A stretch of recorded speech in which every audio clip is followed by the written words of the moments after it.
J'ai testé 6 méthodes différentes pour réparer une charnière de meuble quand elle s'arrache complètement d'un caisson, parce que ça m'est arrivé chez moi, dans ma cuisine, et la méthode que j'utilisais depuis des années est loin d'être la plus solide. Le plus surprenant, c'est que certains produits que j'ai testés sont mais alors vraiment mauvais. Et à l'inverse, un autre produit que j'avais ajouté presque pour rigoler et essayer s'est révélé incroyablement résistant. Et tous ces produits vont être testés en conditions réelles, à la verticale, dans la position où généralement on répare une charnière. Allez, c'est parti! Pour que ça soit juste, j'ai utilisé du milaminé qualité meuble qu'on trouve dans les cuisines. J'ai d'abord pré-percé avec un forêt à l'emplacement des vis des charnières. Je les ai toutes arrachées volontairement avec une pince à bec long pour reproduire exactement ce qui se passe lorsqu'on casse une charnière sur une porte de cuisine. On a la charnière qui est posée sur le meuble. On ouvre une porte de cuisine, on s'appuie dessus sans faire exprès ou en passant trop près. Ça fait levier avec la charnière et ça arrache le bois. Dans chaque cas, je vais appliquer un des 6 produits. Je me mettrai en position verticale pour que ça soit en conditions réelles, voir si ça coule ou pas. Et une fois que tous les produits seront bien secs, je revisserai la charnière. J'y glisserai dessous un forêt comme ça,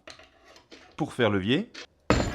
Et j'y accrocherai cet enclume. Cet enclume fait 7 kg, et d'après ce que j'ai trouvé sur internet, les charnières pourraient résister jusqu'à 9 kg. Donc si l'enclume tient, ça veut dire que la réparation est bonne. Il manquera théoriquement 2 kg, mais je pourrais y rajouter un poids comme ça qui fait 1 kg et on arrivera à 8. On se rapproche des tests usines qu'on voit sur internet. Donc le voilà en position verticale. On va commencer par la charnière qui se trouve en bas avec du mastic de rebouchage tout support. Et on peut reboucher avec ça du métal, du bois, du béton et du stratifié polyester. Donc je fais le petit mélange et je rebouche le trou.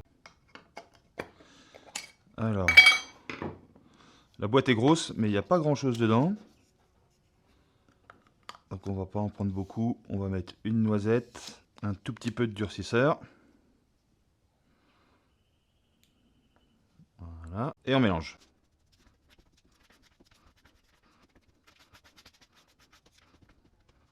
Ça devient un peu rose, on verra au séchage ce que ça donne. Sur la boîte, je ne vois pas de temps de séchage. On verra. Donc maintenant, à la verticale, je vais reboucher le trou. Comme si on était sur le meuble de la cuisine.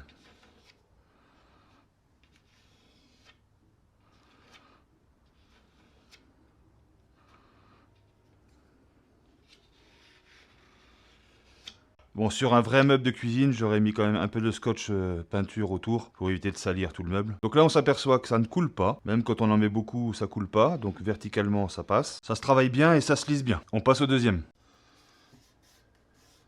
Pour le deuxième emplacement de la charnière, on va utiliser la pâte à bois, qui est dite à base de fibres de bois. C'est prêt à l'emploi, ça peut se peindre. Ils disent que ça sèche en 1 heure et qu'on peut visser dedans et même clouer dedans. C'est vendu pour du blanc. On va voir ce que ça donne. Ok. Et c'est parti.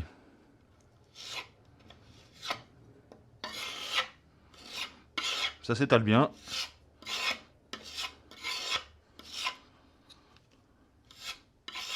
Ça ne coule pas. Et voilà. Alors on verra au séchage, mais là pour l'instant c'est plus beige que blanc.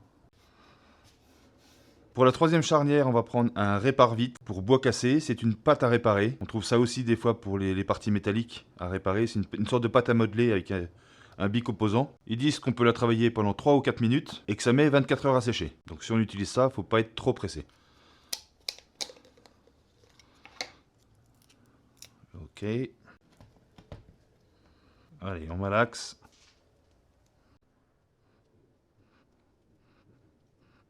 Ok, c'est bon. Allez, on fait la mise en place. Alors, je vais le diviser en deux. Bon, voilà, je pense qu'il faut appuyer avec le doigt. Hein. Essayer de bien rentrer dans le fond. Et pour le surplus, on coupe. Alors, ça fait pas des coupes nettes. C'est bien moins net que celle du bas. Bon, après, on lui demande pas que ça soit nickel, mais on lui demande que ça tienne. C'est pas très facile à appliquer. Alors peut-être qu'il y a une technique. Si vous connaissez une technique mieux que celle-là, dites-le moi. S'il faut mouiller les doigts ou s'il faut, je sais pas. Le mieux est l'ennemi du bien. Donc je vais le laisser comme ça. Et on va voir ce que ça donne demain. On passe à la suivante. Pour la quatrième charnière, on va utiliser du Power Epoxy de chez Loctite. Ça durcit en 5 minutes. Et c'est vrai que généralement, ça marche quand même très très bien. C'est une seringue qui mélange les deux produits en même temps avec cet embout spécial là. Donc on fait le mélange et on voit si ça tient. Mais j'ai un doute. Parce que comme c'est au début assez liquide, j'ai peur que ça dégouline au fur et à mesure qu'on le mette. Bon, bref, on va essayer, on verra bien. Alors, on casse l'opercule du bout. Voilà. C'est vendu avec un petit bouchon, ça permet de reverrouiller après. Et on peut garder la seringue fermée grâce à ce petit bout. Allez, on envoie. Alors je vais quand même le mélanger, même si normalement l'embout mélange tout. Pour être sûr. Et je l'applique. Alors est-ce que ça va tenir? J'ai un doute déjà, ça coule.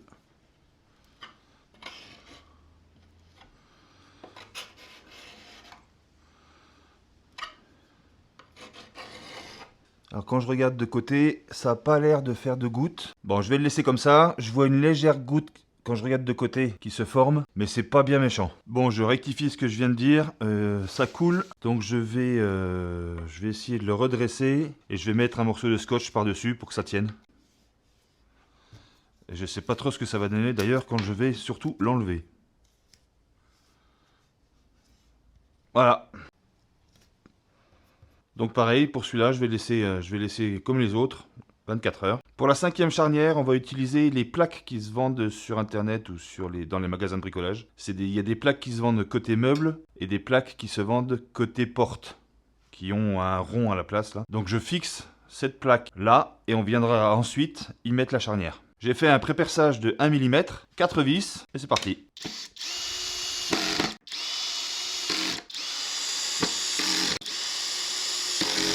La plaque est posée, on passe à la suite. Pour la dernière charnière, je voudrais faire l'essai avec de la colle cyano. C'est de la cyanoacrylate, mais avec l'activateur. Je vais mettre cette colle-là, là-dedans, et tout de suite, je vais l'activer pour qu'elle durcisse. Parce que cette colle, une fois sèche, est extrêmement dure. Donc je me dis, pourquoi pas, peut-être qu'elle va s'infiltrer dans le bois, durcir, et faire en sorte que les vis de la charnière tiennent. Donc on va essayer. Pour que la colle tienne, je vais y mettre un morceau de scotch. On va faire un peu le même principe que ça. Je vais bien l'appliquer là, que ça soit bien étanche. Avec le forêt au-dessus, je vais percer un trou.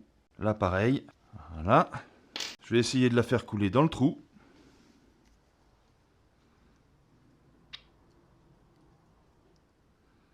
Voilà. Je vois le scotch qui gonfle un petit peu, donc c'est que on doit être plein.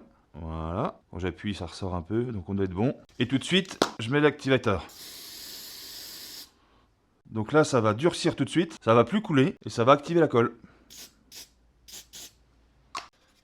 Maintenant, je vais laisser sécher tout ça jusqu'à demain. Et demain, je remettrai les charnières en place et on fera le test avec l'enclume. Donc pour moi, j'attends demain et pour vous, c'est tout de suite.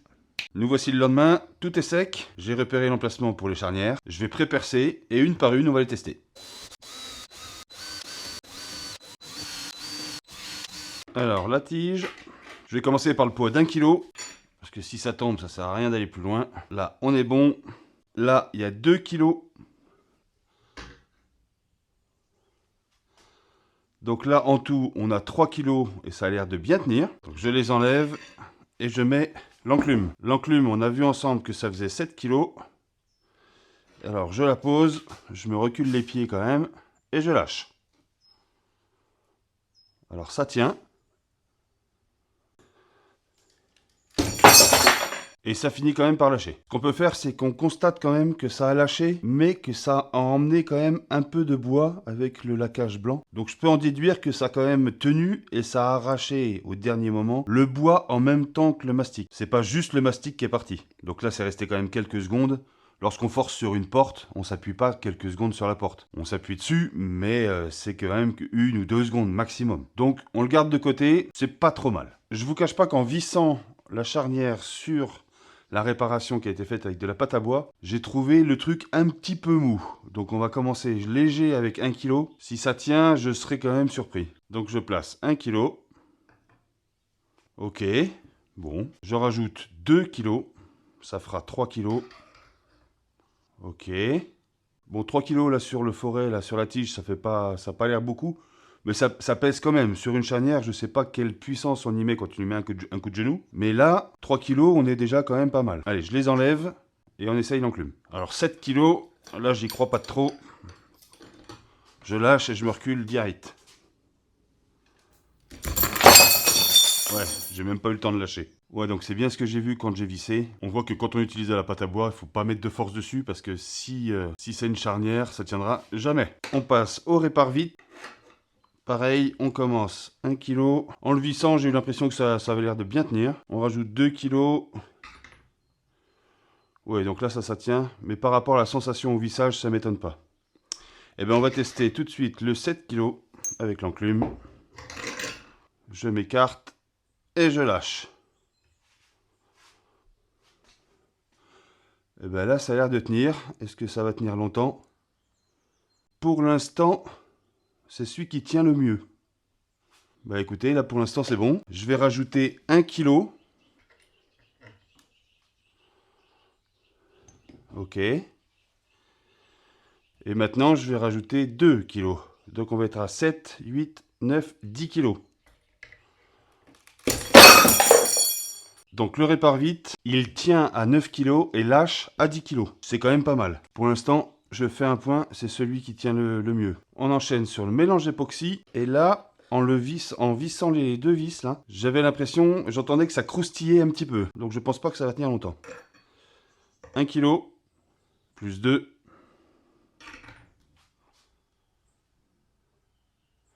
J'attends un peu parce que je viens d'entendre croustiller un peu. Donc on va faire comme les autres pour pas faire de différence. On enlève tout, on met 7 kg d'un coup. Et si par miracle ça tient, eh bien j'en rajouterai. Donc je tiens là et je lâche. Bon, pour l'instant, je suis mauvaise langue, ça a l'air de tenir. Alors du coup, je rajoute 1 kg. Donc on passe à 8. Ah, j'aurais pas dit. Avec le bruit que j'entendais, j'aurais pas dit. Et de 8, je passe à 10. Ah bah ouais. Et bah alors là, du coup, je suis surpris. Donc le mélange époxy, pour rappel, c'était ça. Pour l'instant, tient bien. Et ça... Bah ça bouge pas.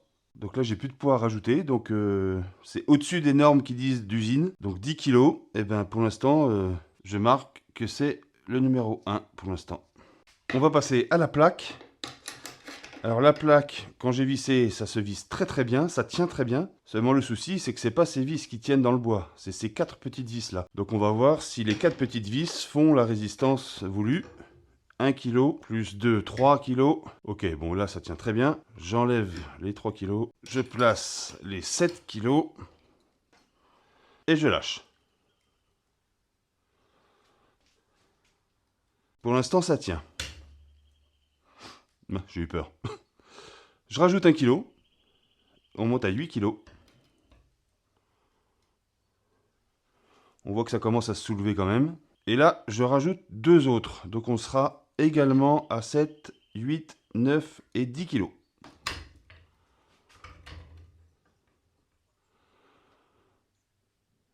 Ça tient, mais ça plie. Donc je sais pas combien de temps ça va tenir. Voilà, ça fait une trentaine de secondes. Ça a déformé la plaque, mais il faut dire qu'il y a un qui a 10 kg depuis plus de 30 secondes. Donc je vais retirer les poids parce que je pense pas que ça aille plus loin. On passe à la dernière. Donc là, c'était la colle cyano avec l'activateur. Donc 1 kg. Plus 2 kg. Donc là, ça a l'air de tenir. J'enlève tout. Et je place l'enclume. 7 kg. Je tiens. Et je lâche. Là, ça a l'air de bien tenir. Je rajoute 1 kg.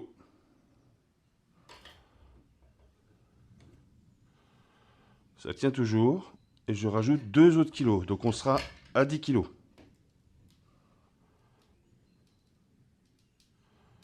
Ça craque, à mon avis. Ça va lâcher. Donc pour le classement, en premier, je mettrai le mélange époxy. Très surpris, il a très bien tenu. Et j'ai même dévissé les vis, donc il n'a même pas cassé. En deuxième, je mettrai le répare vite, parce que contrairement à ce que je croyais, eh ben finalement ça a bien tenu. Le mastic en troisième. La colle cyano, je la mettrai quatrième avec la plaque, parce que la plaque, malgré qu'elle se soit déformée, elle a quand même bien tenu et ça n'a pas cassé. Pour ceux qui aimeraient un de ces produits, je les mettrai dans la description avec un lien. Si vous avez des questions, n'hésitez pas à me les poser dans les commentaires. J'y répondrai avec un grand plaisir et je lis tous les commentaires. Si la vidéo vous a plu, laissez-moi un petit like. Ça me motive à en faire d'autres et ça propulse ma chaîne. Si vous n'êtes pas encore abonné, n'hésitez pas. C'est avec un grand plaisir qu'on vous accueille ici. Je vous remercie d'avoir regardé la vidéo et je vous dis à la prochaine. Ciao!